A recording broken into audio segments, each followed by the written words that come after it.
Welcome to our channel. Today we how to optimize your freelance profile with Upwork step by step clearly.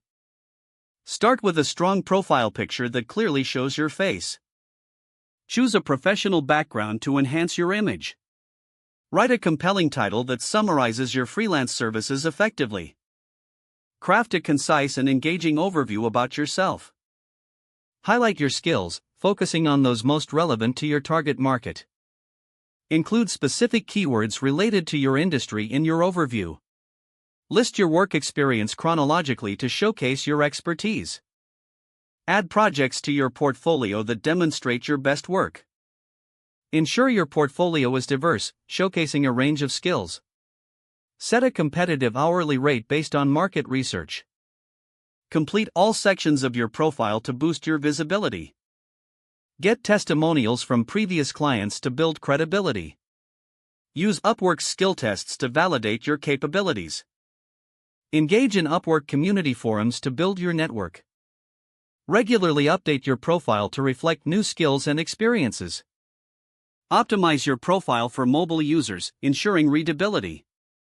Take the time to customize your proposals for each job application. Follow up on submitted proposals to show your interest. Monitor your profile analytics to understand your performance. Adjust your strategies based on feedback and analytics data. Be patient, as building a strong freelance profile takes time. If the page does not load, refresh the browser or try again in a private or incognito window. Make sure you are using the correct email address, then retype it carefully to avoid small typos. If your password is not accepted, use the reset option and create a new strong password you can remember. Check your spam folder for verification or security emails, then complete any requested confirmation steps. Enable two-factor authentication if available to improve account security and reduce unauthorized access risk.